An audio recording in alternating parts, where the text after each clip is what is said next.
Hey fellow foodies, it's Faye from facefood.com. Today I'm going to show you how to make Carrot Tres Leches Cake. It's a nice little spin on a classic dessert. I have 6 eggs in this bowl. The recipe is going to call for 7.5, but I wanted to show you how to separate eggs because a lot of people struggle with that. So let me move this out of the way for a second. And I just want to show you the easiest way to do it.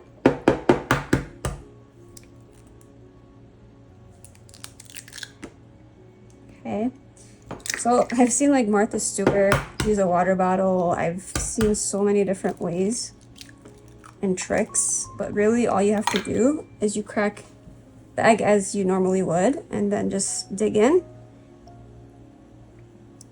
And then you just move it back and forth in your hands, and the yolk will separate from the white by itself. Okay? Now, this works best when the eggs are cold. So if you're baking, you need your ingredients at room temperature, so you would do this ahead of time, then leave the ingredients out and so they can get to room temperature, and then you can start your recipe. Okay, so this calls for 7.5. So I'm just gonna kind of eyeball the half.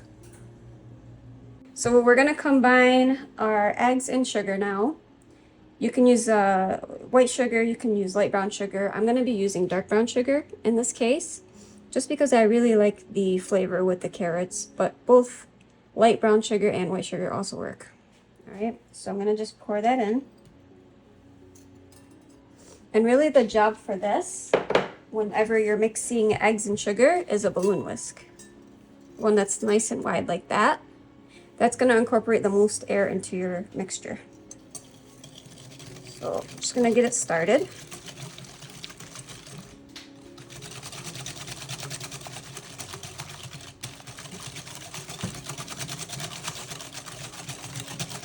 And you just wanna whip it for a few minutes.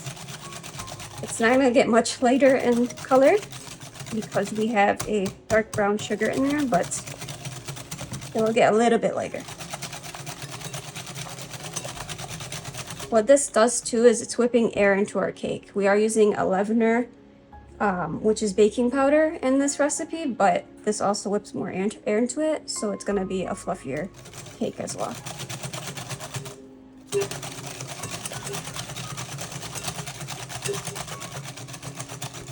Okay, I would say that's pretty good. They call it like a soft serve ice cream or ribbony texture. See how it ribbons off the whisk? That's what we're looking for. And you can see it's definitely lighter than when we started. So we're good to go there. Just gonna set this to the side. Next thing we're going to do is I'm going to add in the rest of my wet ingredients. So I have a little bit of vanilla extract, and I'm gonna just pour that in. I'm gonna also pour in some vegetable oil and water.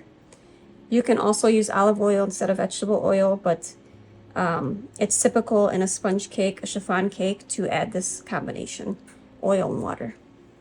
Okay, it's gonna make it very light, spongy, and delicious. Okay, I'm gonna just mix that in.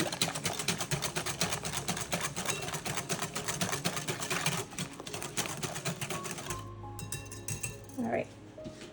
Next, I'm going to add in our carrots, and you want it to be processed pretty finely. You want some texture, but not too much. Okay, so that's about as small as I got them to. I'm gonna add that all at once. All right. Now I'm gonna move on with a rubber spatula, one of my favorite tools. Just gonna mix that in. And we're gonna bake this in a 9x13 pan.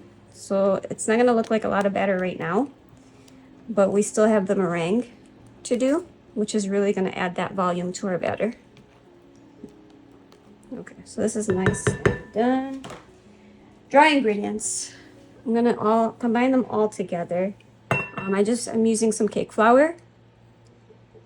I have some ginger, some cinnamon, and that baking powder and salt.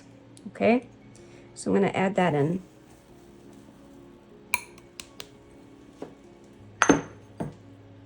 All right, and I'm gonna just gently combine everything.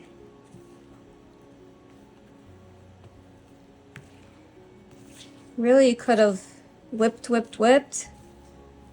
as much as you'd like before the dry ingredients are in, but once the dry ingredients are in, that's when you really want to watch how you're treating the batter, because you can overmix, and you want a carrot cake, not carrot bread. We don't want to develop that gluten. So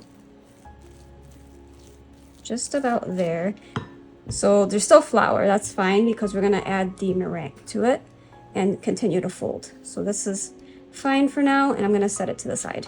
So now we're going to work on the meringue, and the meringue is just a combination of egg whites and sugar.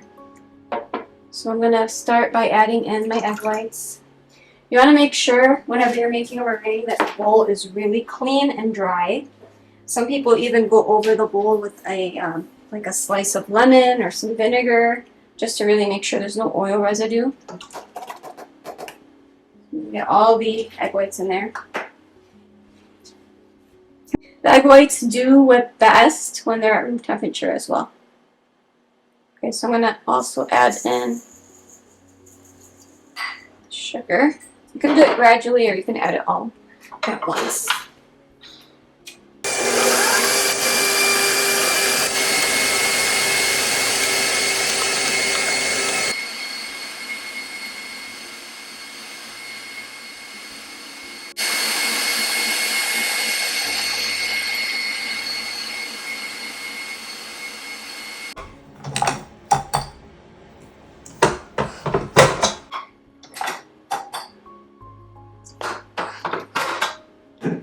So when they say stiff peaks, this is what they're looking for. It should hold its peak. So here's our meringue. You can see it's shiny and it's stiff. It won't come out of the bowl. So that's how you know that it's at a stiff peak. And once it gets grainy and more foamy, bubbly, that's how you know you've overbeaten the egg whites.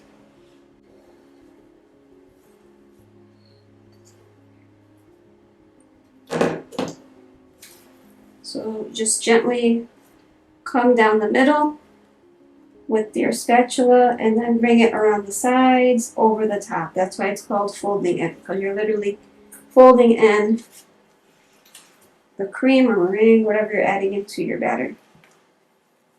This is like the lightest touch you can have when you're adding such a delicate product to a heavy batter.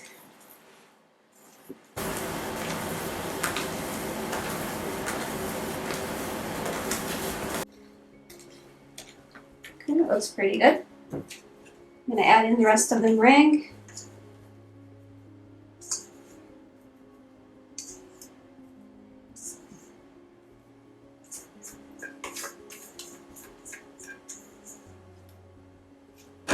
I would even say this is slightly overbeaten, just very slightly, but it's still gonna work.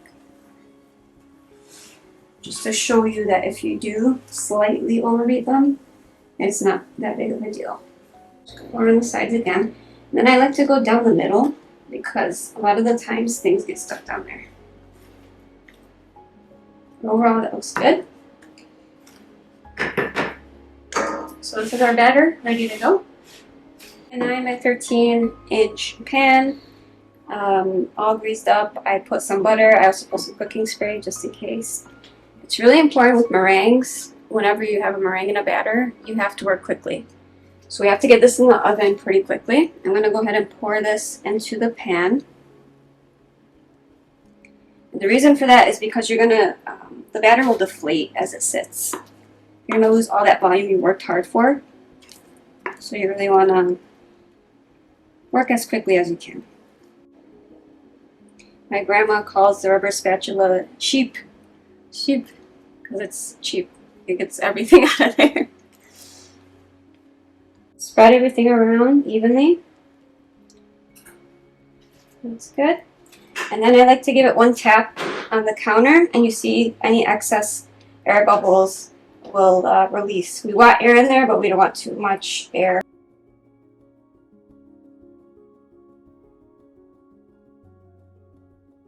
Everything together until it's smooth.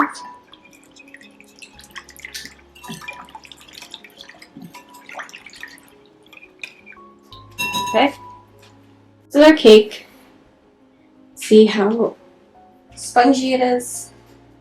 It's risen well, looks nice and golden, and it's ready for our milk. We're going to use a skewer. You don't have to do this part and poke it. I like to do it because I feel like it will soak in a little bit more. I don't want to do it too much, but just a few holes kind of all over the cake. Nothing crazy. And then I'm going to pour in the milk mixture over the center.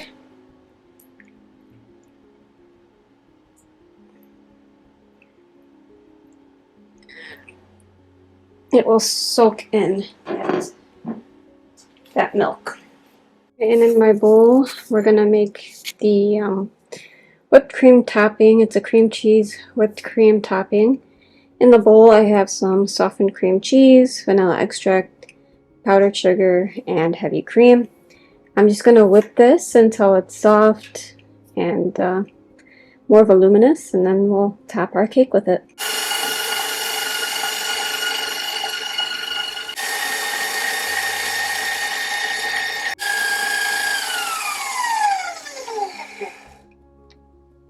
So here's our carrot cake.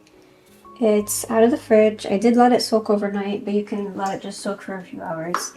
But if you look at the bottom, you'll see that it actually soaked up most of our milk. So that's good. And now it's ready for its final topping, which is, I made a basically cream cheese whipped cream. You can just make a regular whipped cream if you'd prefer. The cream cheese just goes so well with carrot cake that I really couldn't resist. So I'm going to spread this all out to the edges and as evenly as possible.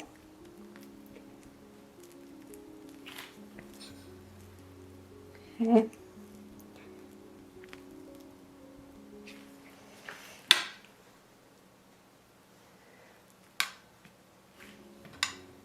I'm gonna just... Alright, and that is our Carrot Tres Leches cake. I really hope you guys give this a try. You saw just how easy it was to make, and it's well worth making it because it is so tasty. It's so tender and light and soft and just amazing flavor. Great for the spring and summer. I really hope you guys give this a try. The full recipe will be on facefood.com. Make sure you like, comment, subscribe to the channel if you haven't already. And until next time, I hope you have a wonderful day.